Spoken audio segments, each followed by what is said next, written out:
Mukjizat, ada banyak uang saudara.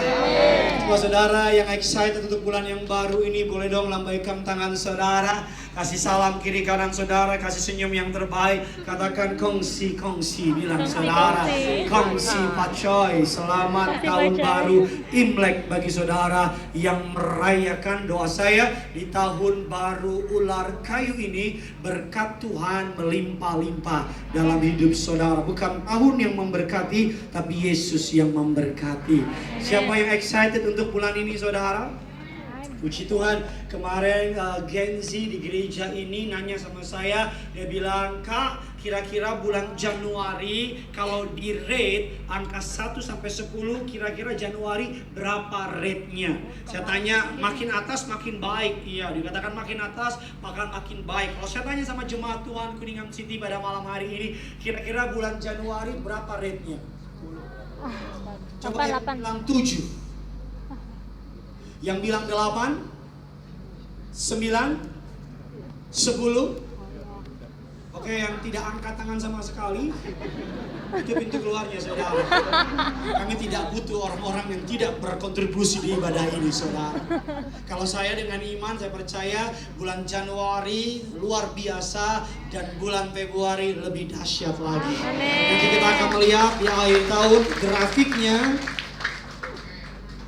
naik saudara. Bilang kiri kanan saudara, kita naik bulan ini. Kita naik bulan ini. Bilang sama yang baru mau, makanya kurusin badan, bilang saudara. Biar gampang naiknya. Selama sebulan kemarin kita belajar mengenai the years of many open doors. Dan kita masih melanjutkan tema yang sama ini. Kurang lebih mungkin selama 2 bulan, Februari, Januari, dan Februari. Kita akan terus belajar tentang iman. Dan di poin atau di minggu kelima, week 5 ini, saya beri judul khotbahnya adalah Bersama Tuhan Tiada Yang Mustahil. Apa judulnya Bapak Ibu? Bersama Tuhan tidak ada yang mustahil. Saudara lihat ada anak kecil yang angkat tangan saudara. Dia adalah anak saya.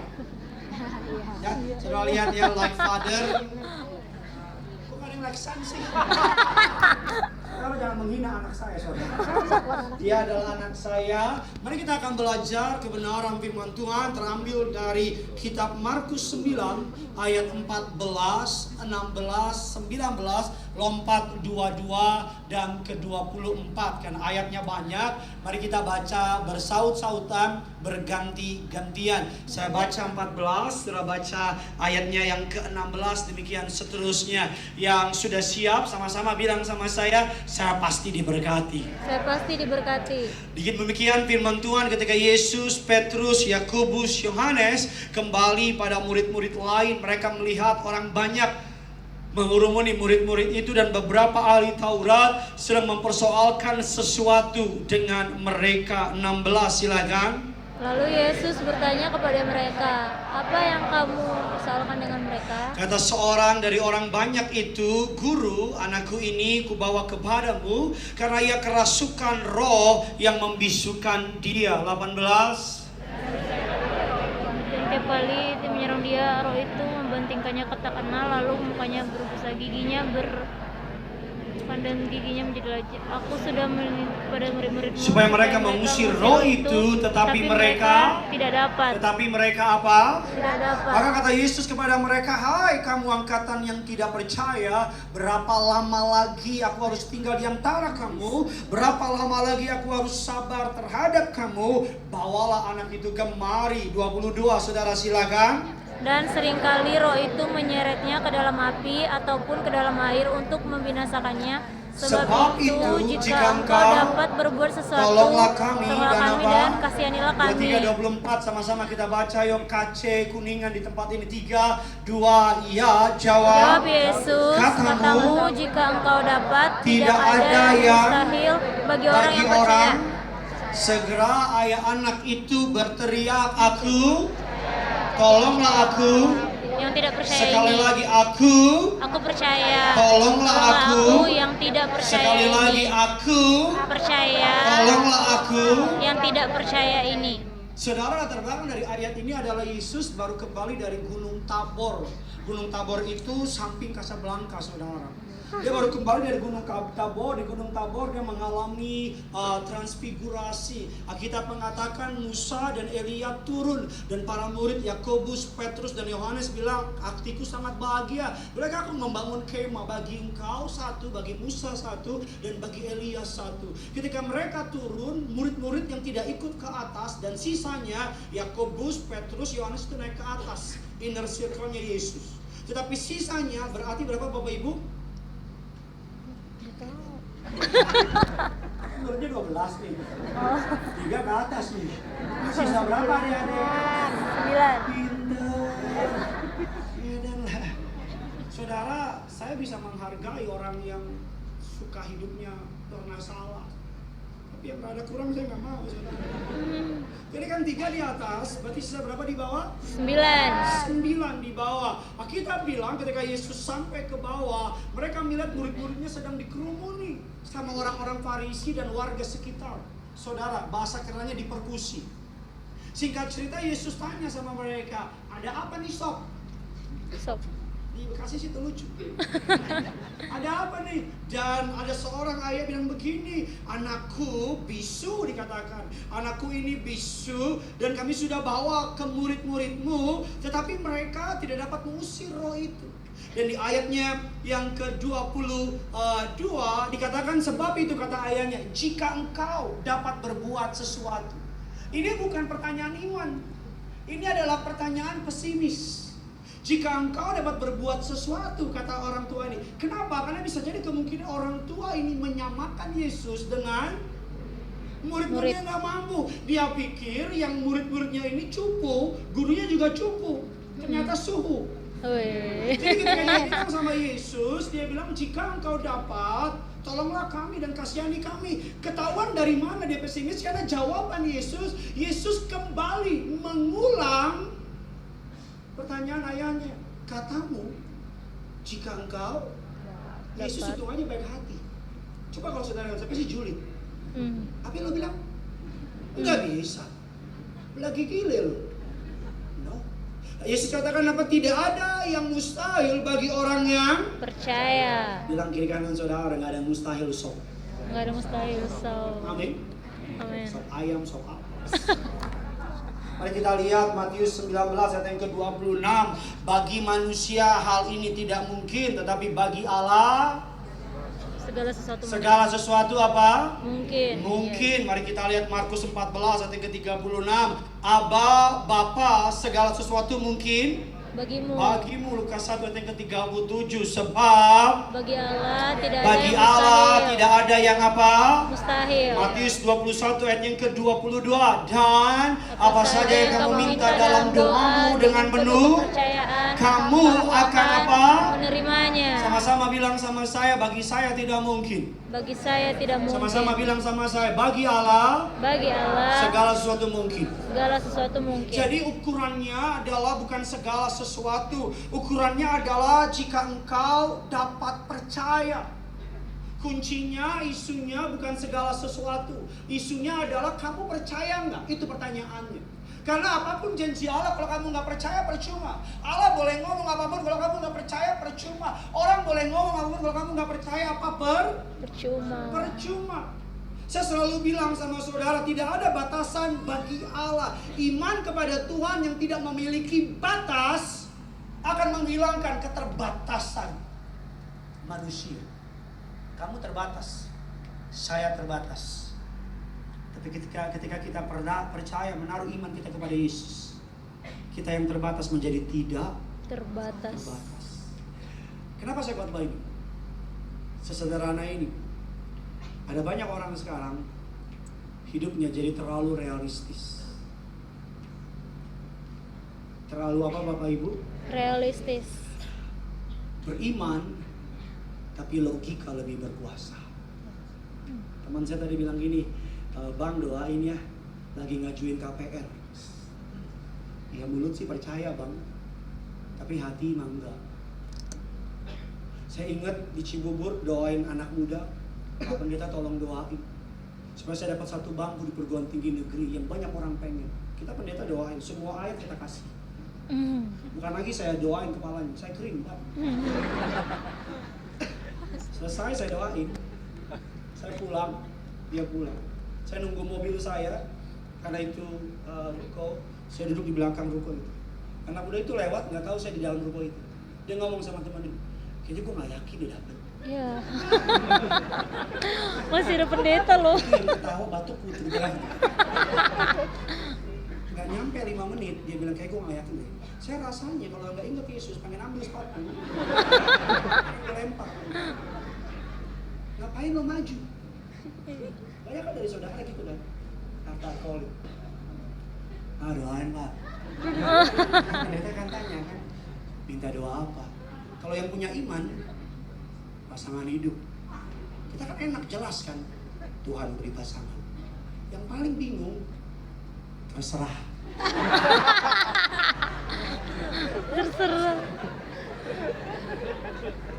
Sudah berharap apa? Saya sering nemuin jemaah, Pak tolong doain Pak, supaya saya sembuh dari penyakit. Kita doain, kita tulus loh. Gak percaya ya? Kita tulus loh, iman kita, Tuhan sembuhkan dia. Habis didoain, amin, balik, masih sakit. Ya. Iya masih sakit Bapak. Ya memang, ada kalanya Tuhan nyembuhkan langsung di sini. Ada kalanya yang enggak lah. Maksud saya, banyak anak muda sekarang terlalu realistis. Udahlah, gak usah mimpi tinggi-tinggi, jatuhnya sakit. Belum mimpi, Udah jatuh. udah mikirin jatuh. Bilang kiri kanan saudara, lu jangan kayak gitu. Kayak gitu. Bilang sama yang baru ngomong, jangan ngomong doang. Mari kita melihat, saudara, mari kita melihat, kita akan belajar. Yesus tidak berkata mungkin untuk percaya kepada segala sesuatu, tapi Yesus berkata segala sesuatu yang dipercayai adalah mungkin. Saya ulang lagi, Yesus tidak berkata mungkin untuk percaya kepada segala sesuatu, tapi Yesus berkata segala sesuatu yang dipercayai adalah Mungkin. Beda apa sama? Beda. Beda. Kalau kalimat yang pertama, Yesus seakan-akan bilang segala apapun bisa. No, tapi Yesus bilang di kalimat yang sebenarnya segala sesuatu yang dipercayai. Jadi definisinya bukan apa yang kamu, bukan apa segala sesuatu, tapi definisinya adalah apa yang kamu percayai. Apa yang kamu percaya di tahun ini? Naik Pak, naik. Kamu harus jelas naik apa. Naik motor. Karena kalau nggak jelas itu timbanganmu yang naik.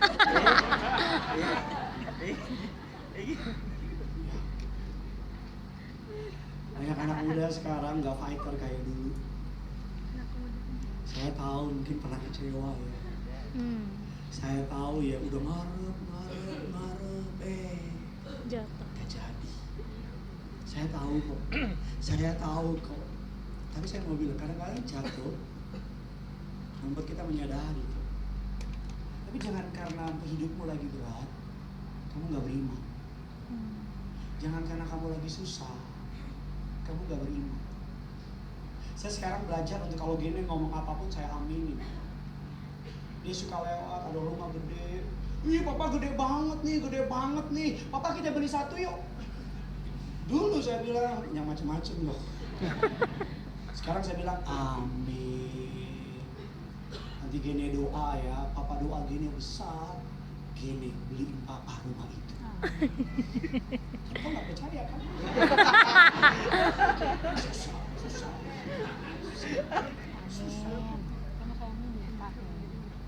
Kamu sudah memilih untuk menerima kekalahan. Ya, bapak-bapak di rumah kontrak. Bukan berarti nggak ngucap syukur kontrakan. Kamu memilih untuk, ya nggak apa-apa. Memang Tuhan nggak pengen kasih saya pasangan hidup. Emang kamu Paulus? Realistis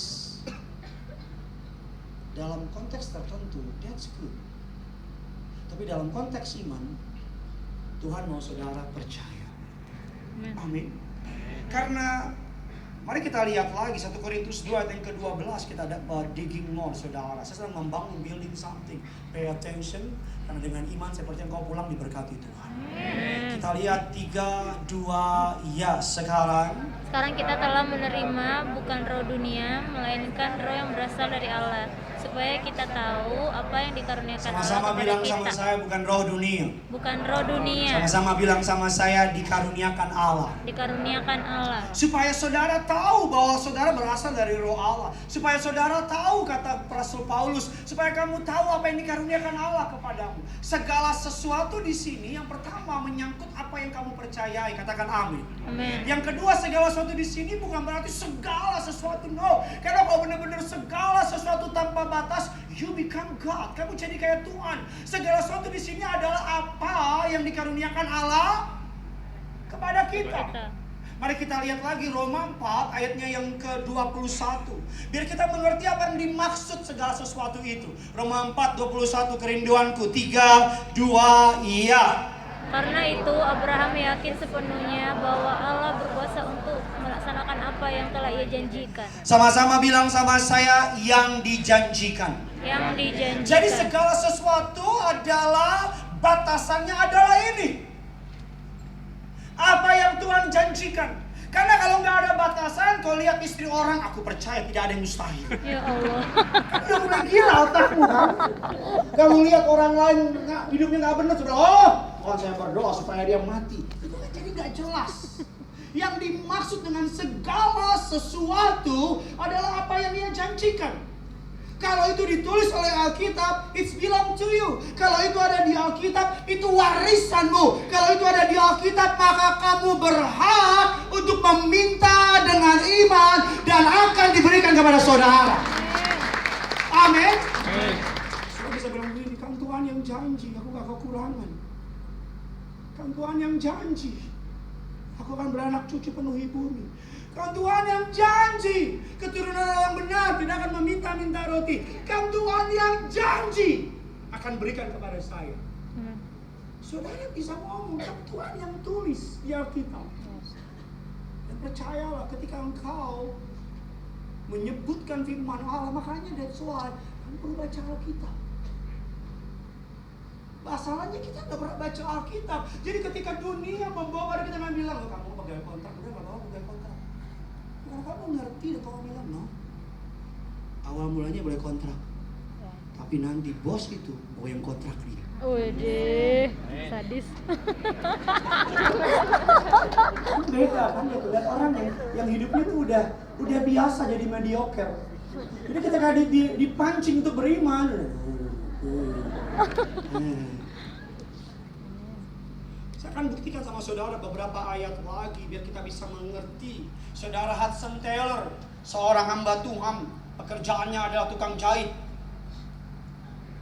Hah? Taylor. Iblis tidak takut kepada doa tanpa iman. Tetapi ketika seseorang percaya benar-benar bergantung pada janji Tuhan, segala batasan Akan dihancurkan. Masalahnya kamu kalau doa cuma mulutnya ngomong, hati nggak connect.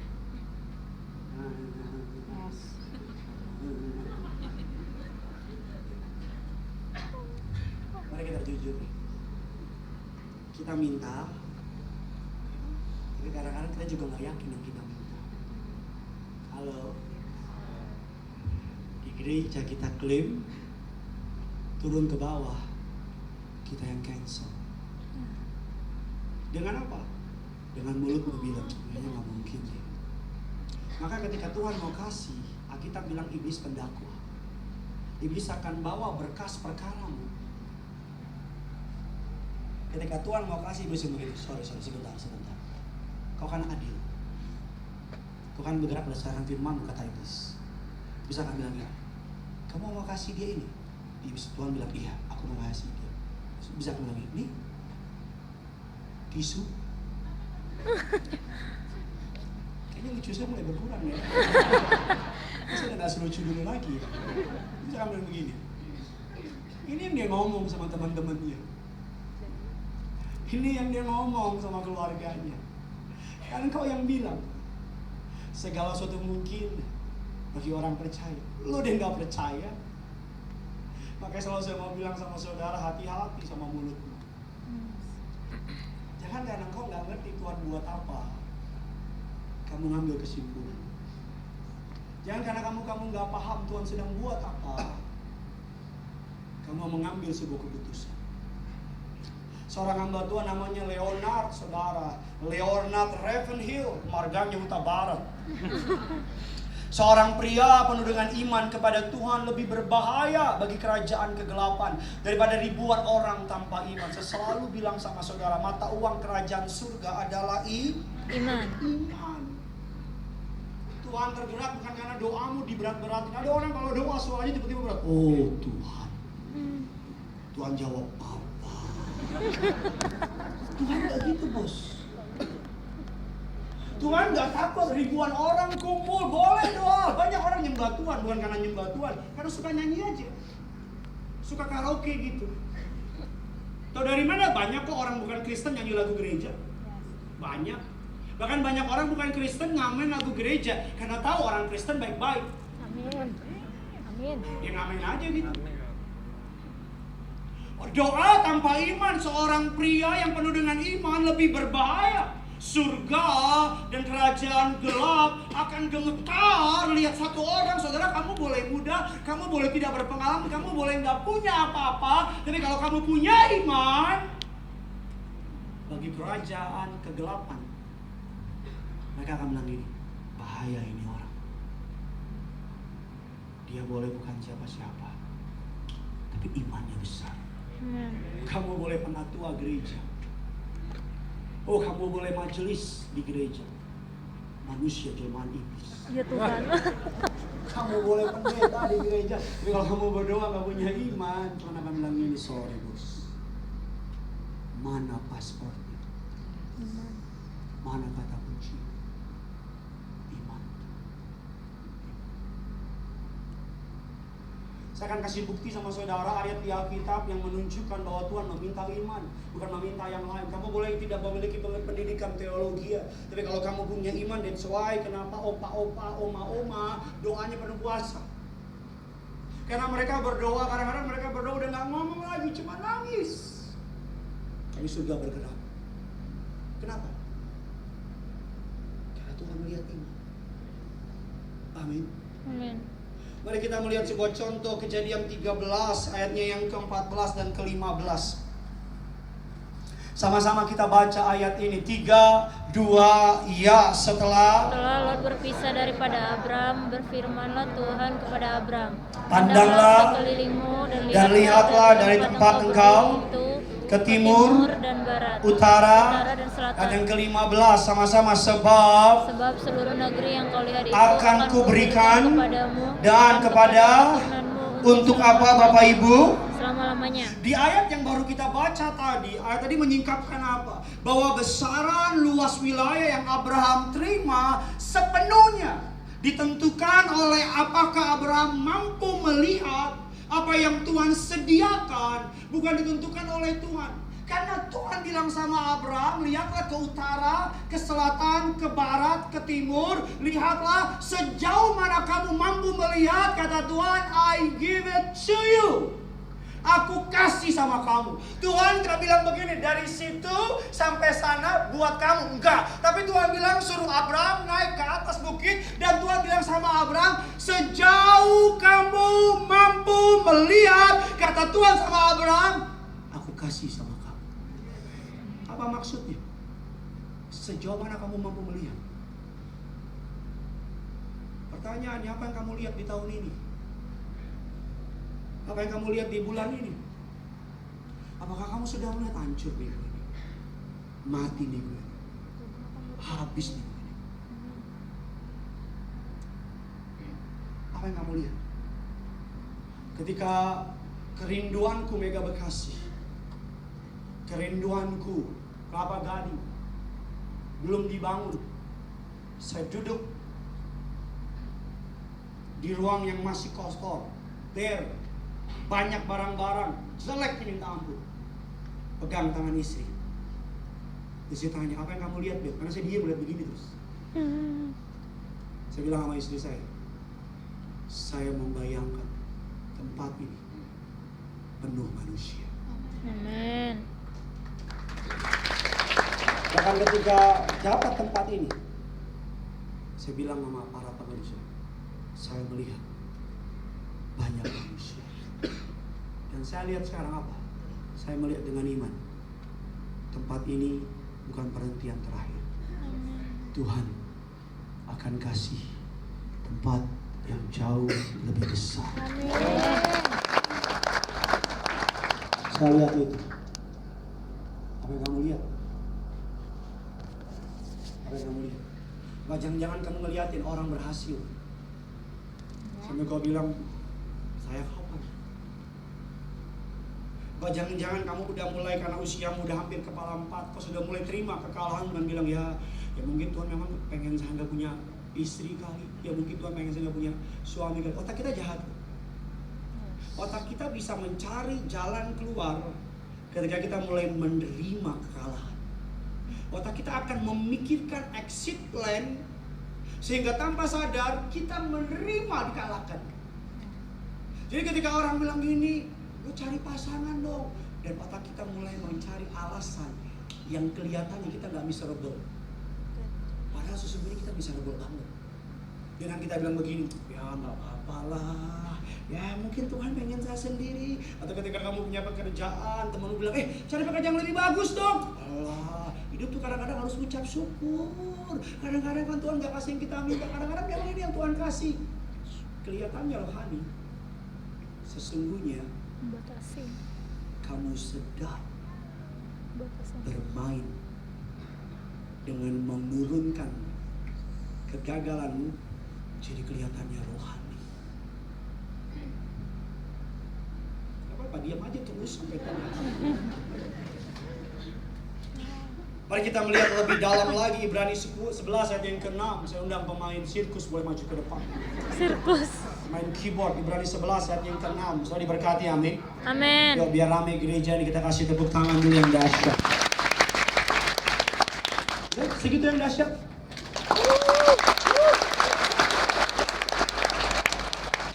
Nggak beda, bos. Ibrani 11 ayat yang ke-6, yuk kita baca sama-sama.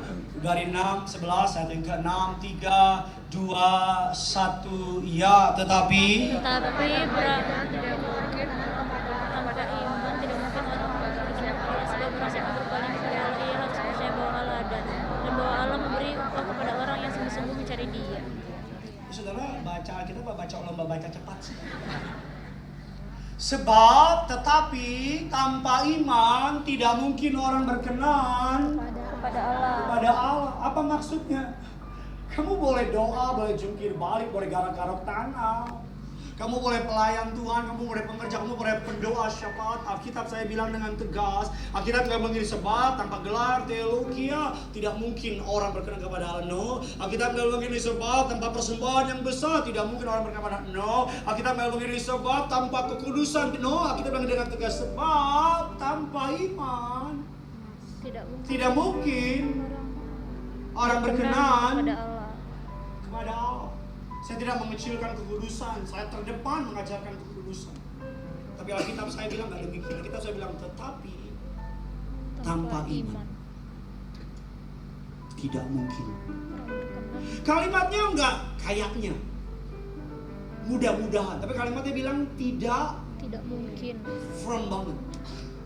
Sebab barang siapa berpaling kepada Allah, ia harus percaya bahwa Allah apa? Ada. Bilang kiri kanan saudara, Allah itu ada, bos. Allah itu ada, bos. Bukan berarti Allah nggak bekerja, bukan berarti Allah berdiam, bukan berarti Allah udah nggak ditatahnya lagi. Allah ada, Allah ada. Cuman cara dia bekerja, waktunya beda sama waktumu. Nantikan dia, kata Alkitab. Nantikan dia. Tunggu di bioskop-bioskop kesayangan Anda. Kita bilang demikian lagi, dan bahwa Allah memberi upah kepada orang yang sungguh-sungguh mencari Dia. Emang saudara pikir Allah nggak lihat kamu nangis di kamar? Emang saudara pikir Allah nggak peduli kamu nangis di angkot, di mobil? Emang saudara pikir Allah nggak hargai kamu datang naik lantai 36 ibadah di sini? Allah memberi upah. Allah nggak akan curangin saudara. Amin. Allah nggak akan bohongi saudara. Amin. Dari satu perikop ini, satu ayat ini saya bagi menjadi 3. Ini inti khotbah saya. Apa sih iman itu? Apa sih komponen iman? Kan itu pertanyaannya. Apa sih komponen? Banyak pendeta bilang iman. Lalu apa komponen iman? Yang pertama, catatan saudara, iman berarti percaya akan kehadiran Tuhan. Alkitab tadi kita baru baca, sebab barang siapa berpaling kepada Allah, ia harus percaya bahwa Allah itu apa? Ada. Siapa yang yakin Allah hadir di sini? Amin. Ku yakin Kau hadir di sini. Ku rasakan kuasa yang tak terbatas. Ku yakin Kau nyata di sini. kemenangan. Terjadi di sini. Kabar buruknya iblis juga yakin Tuhan hadir. Apa sih? Percaya akan kehadiran Allah. Yang pertama, percaya akan kehadiran Allah bicara respect atau hormat. Mempercayai Tuhan berarti respect kepada Dia karena siapa Dia dan perbuatannya. Tolong ditampilkan. Karena siapa Dia dan apa Bapak Ibu? Perbuatannya. Respect. Saudara pernah nggak respect sama orang? Pernah. Tapi pertanyaan saya, respectmu sama manusia bisa turun apa tidak? Bisa. Karena manusia berubah. Sekarang hormat, besok enggak. Betul apa tidak? Betul. Tapi respectmu sama Tuhan gak akan berubah. Kenapa? Karena Alkitab saya bilang Yesus Kristus tidak pernah berubah. Amin. Gak pernah berubah. Respect tuh gimana sih respect Pak Pendeta? Gampangnya begini. Kemarin saya ke Malino, diundang sama bupatinya, KKR di sana. Datang sama tim, sama pendeta-pendeta. Sampai di Malinau, di hotel, ajudannya bilang, Pak Pendeta diundang makan sama Pak Bupati. Jam 7:30. Karena yang ngundang adalah Bupati dan I Google it, saya Google namanya. Kemarin pemilu Pak Bu, dia menangnya di pemilu 95% angka yang dipilih. Berarti kan rakyat sayang sama dia dong. Iya. Betul nggak? Betul. Jadi ya udah saya datang. Karena yang ngundang saya hormati, saya pakai batik. Janjian 7:30, jam 7:30 kurang, saya udah sampai di rumah bupati. Bukan dia yang nunggu saya yang nunggu dia. Ketika dia masuk ke ruangan, saya diri. Kalau saudara yang masuk, saya duduk. Saya diri. Saya dulu yang kasih tangan, saya bilang, Shalom Pak Bupati, saya Gideon. Oh tahu. Pasti tahu lah.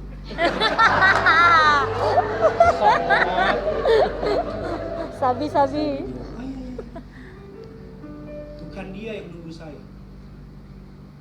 nunggu dia. 7:30 janjian, mungkin jam 7 saya udah sampai. Kalau kamu bilang kamu respect sama Tuhan, ibadah jam 5, 6 lewat 10, lu baru sampai. Bukan kamu yang nunggu Tuhan, Tuhan yang nunggu. Tuhan yang nunggu. Dengan alasan macet Pak, macet. Satu Indonesia juga tahu itu jawaban paling penipu di dunia. Selama jam 7:30 sampai hampir jam 12 kami ngomong 3 jam lebih. Dia ngomong, saya nggak pegang HP saya taruh HP saya liatin dia. Saya bilang sama Pak Bupati, ini mataku.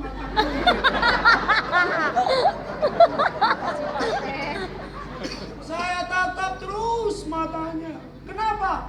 Saya respect saya. Saya nggak ke kiri, nggak ke kanan, saya lurus saja. Bahkan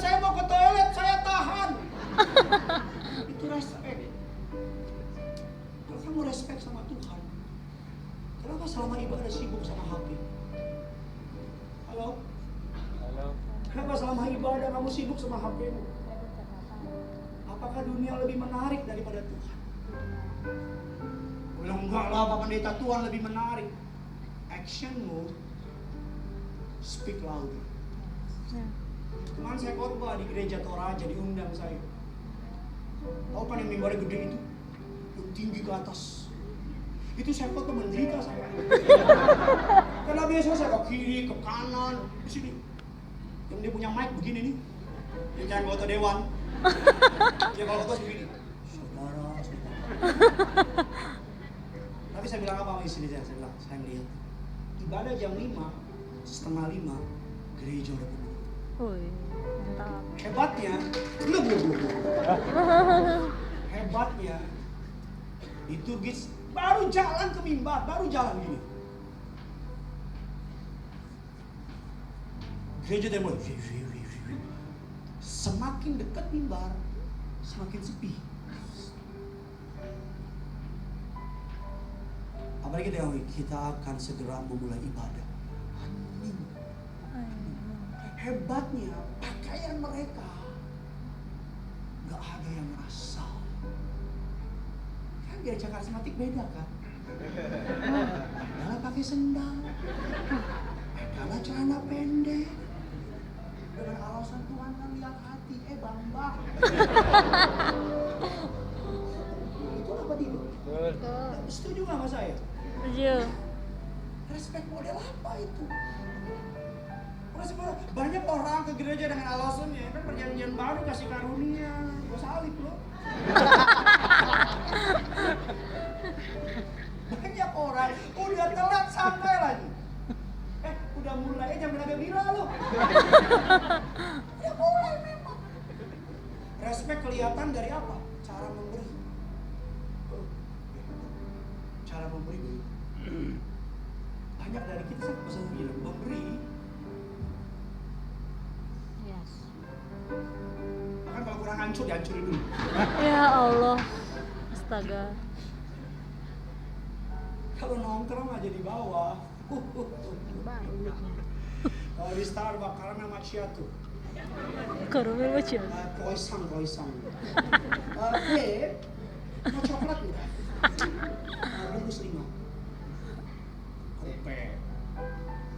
1,5 juta. Sushi teh. 2.500.000. Esek. Sambil lagi tusuk gigi. Merasa kaya ya, keren milenial yang sukses mapan berhasil, sedap. Kalau kita lewat, kan sisa kebayan kopi kan. Ya. Kita doa yang kayak begitu, tusuk gigimu sampai ke dalam.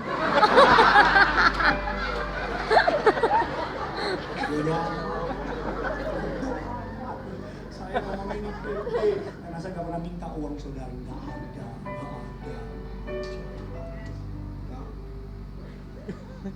Kalau mau kasih kado sama bosmu gimana? Nulis kalimatnya, kau pikir dengan penuh hikmat. Bahkan kau tanya ChatGPT, kau Google it kalimat-kalimat birthday wishes. Pikir. Nah, heran. Hidupmu biasa aja. Karena sama Tuhan kamu main-main. Percaya yang kedua berarti punya kesadaran. Sadar apa? Sadar gitu loh, kamu tuh sudah ditebus. Sadar gitu, banyak kita sadar akan setan. Terus kita ganggu, setan. Dari situ merinding. Di belakang kipas. Merinding. Sadar. Yang ketiga, percaya berarti sungguh-sungguh. Kemarin kan lagi rame ya ketika COVID ya, orang yang goes sepeda, betul ya? Waduh, di mana-mana sepeda. Sampai kita nggak bisa bedain mana yang sungguh-sungguh, mana yang main-main, betul apa tidak? Betul. Terus sekarang ketahuan kan, yang sungguh-sungguh akan tetap sepedaan. Rumahnya di Bogor, ibadah di Kuningan, naik sepeda dia. Wih, buset, effort Ini banget. dia nyampe sekarang, dia pulang sampai rumahnya Bogor minggu besok.